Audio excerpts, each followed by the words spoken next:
Next up, we have the bullet. The bullet, again, we have a ton of forward declarations for it, but this one is fairly simple. We just have the update, draw, destroy, and then all of our collision events. We have our speed, position, and our sound. So again, on creation, we create everything that every bullet will ever need. The sprite, collision, speed. Initialize tells it what position to be at, and the sound, and to play the sound. Every update, it moves its speed, and then if it's out of bounds, it kills itself. But on collision with anything, again, it destroys. Like the player, I would love to have my critter class condense like these four, but it was not enough time. Destroy function, it simply notifies the current player that it's getting destroyed, so that the player can say, okay, I can now create new bullets. Very basic. Like the player, we have a factory and a pool. Again, the factory sets external management. It's a singleton. Has all that fun stuff. Yeah. Now, I'm also going to be talking about the mushrooms. So, the mushroom has a base class of something called base blocker, which inherits from GameObject. The reason for this is that so you can have this indestructible class inherit from it as well as the mushroom. Base blocker is simply something that is on the field that interacts with the centipede, that interacts with that interacts with the centipede, basically. This is mostly for the text. Indestructible is something that is invisible, but still can collide with the centipede. So we have our destroy and regen, neither of which will ever be called on these.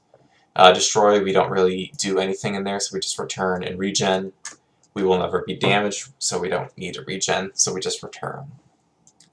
Indestructible, we have a sprite, however we never draw it. We only have a sprite so that we can set the collision for it. Now going on to the mushroom, we have a lot of stuff. We have 3 different command scores, death, poison, and regen, and we have a sound for the regen. We have a boolean for whether we're poisoned or not. For some reason you seem against booleans, however, this seems like a good time to use it, personally. Simply for whether it's a yes or no question. And I know you would love to have an enum, but it seems excessive, considering, again, it's a yes or no. So, again, this is going to be a very common theme. Initializer, whatever is for every mushroom. Command cards, sprite, collision. Initialize, position, our resetting of poison, health, things like that. So every regen, we get our health back to full. We become non-poisoned, basically. And we send the appropriate score, sound, and we create a explosion. Or not the explosion. It's not an explosion, but it's a regen sprite. Collision with bullet, again, -1 health. If it's dead, it just kills itself. Collision with scorpion is when it tells itself, okay, become poison, and adjust our sprite to be that. And if it collides with the spider, it just dies. Moving on to the factory and pool. Again, very basic. Instance. We have that instance, and we have our terminate. Pool just has a stack, returns the mushroom. Very basic, very simple, all done correctly. Now the mushroom manager is where the meat of everything is. And we have a lot of stuff here. So, let's go through it. We have create field, which is called whenever it's created. We could put this in the creation. It wouldn't make much of a difference. I just simply separated it for ease of access and different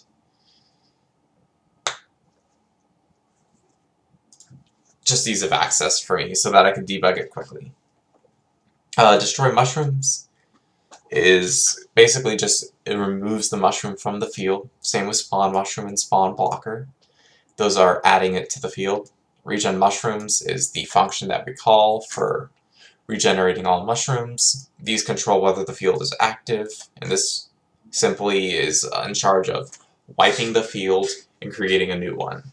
And this simply happens whenever we return to the attractor mode, so that, you know, if player 1 plays, destroys a lot of mushrooms and dies, that the next player 1 doesn't have the same field as him. So we have, these are functions that are used by outside sources that simply for spawning purposes within the correct grid space. And then these are also outside functions for getting specific information. And finally, these are Boolean outside sources, whether we're out of bounds. These are for the centipede move states. And then these are also for centipede move states for testing, whether there's a mushroom in the position ahead. This is the mushroom field itself. This controls the pointers to the objects. Storage is for whenever we deactivate the field, whether there is a mushroom there or not. It does not concern itself with the indestructibles, however, it will put them there. It will put the indestructibles in as well, which would be a problem if the field would ever appear without the text, but it doesn't, so we're good for now. And off is just whether we're activated or not. And then we have all of our lovely little information, basically. The centers of all cells, how high and tall they are. This is for the regen purposes. This is for the grids themselves, not to be confused with the cells. The grid is the field. The cell is each mushroom.